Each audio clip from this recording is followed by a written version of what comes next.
आतमध्ये 4 लाख कोर्स कुठं थांबता आम्ही आतमध्ये निवडणूक आहे वेगळं 4 इथं थोडी 4 आहे. कोर्सच्या इथं थांबवा बाकीचे मग जाऊ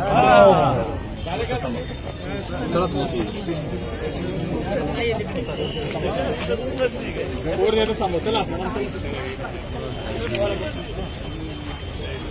हा बोलू ना.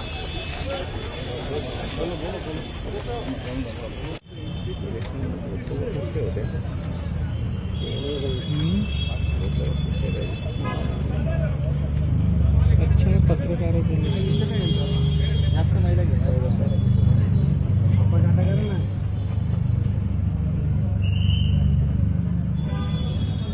अरे सोबत ये ना म्हणा आता हिला सोबत सगळं अलबेला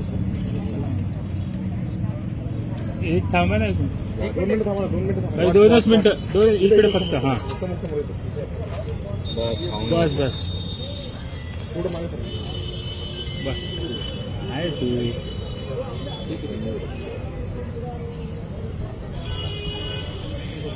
ओके सर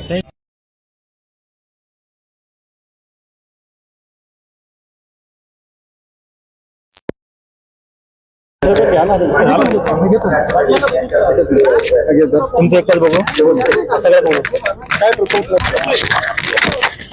दादा राज्यभरामध्ये कारवाई झालेली आहे. पतंजलीचे प्रोडक्ट जे आहेत त्याच्यावर कारवाई झाली आहे, ज्यामध्ये मिळावट असल्याचं समोर आलंय. जे दूध का दूध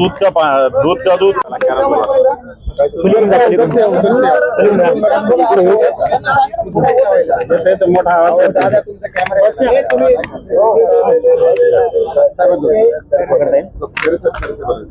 ऐका ना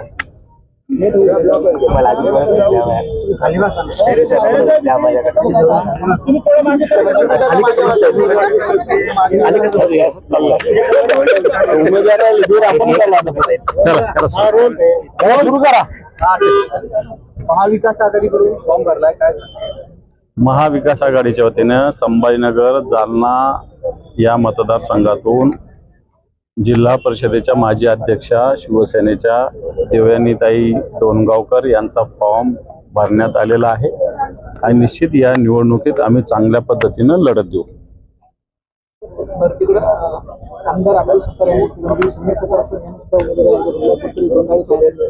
तुम्ही जसं गेल्या वेळेस म्हटलं होतं आणि आता म्हणलं की त्याचा फायदा तुम्हाला होऊ शकतो का? आता तिकडे बंडखोरी पाहायला मिळते मला असं वाटतं आज फॉर्म भरलेला आहे. सगळे चित्र 4 तारखेला वापस घेण्याच्या दिवशीच होईल. आत्ताच कोणत्याही बंडखोरी म्हणणं किंवा काय होईल म्हणणं हे 4 तारखेपर्यंत घाई होईल असं मला वाटतं. 4 तारखेला स्पष्ट होतील. फॉर्म तर अनेक लोक भरत असतात आणि वापसही घेत असतात, परंतु निश्चित ही जागा शिंदे गटाला मिळावी म्हणून असा त्यांचा आग्रह असताना आणि मागच्याच मी स्वतः शिवसेनेचा उमेदवार होतो आणि शिवसेनेच्याच कोट्यात ही जागा होती. असं असतानाही भारतीय जनता पार्टी पहिल्यांदाच इथं लढते. याचा अर्थ शिंदे गटाला जागा मिळाली नाही हे सत्य आहे. आणि त्या शिंदे गटातील काही कार्यकर्त्यांचा त्याच्यावर असंतोष असेल तर मला असं वाटतं त्याला निश्चित वाट मोकळी होईल. झालीच तर तुम्हाला याचा फायदा होईल.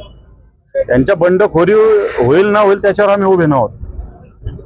ऑलरेडी आम्ही मला असं वाटतं निश्चित महाविकास आघाडीची जी संख्या आहे ती आणि राजकीय ऑफिस तर करूच ना. निवडणूक आहे, संख्या नसतानाही राजकारणात 2 आणि 2 पास होऊ शकतात. त्याच्यामुळे आमचे तसे होतील अशा प्रकारचं निश्चित कामकाज आम्ही करू.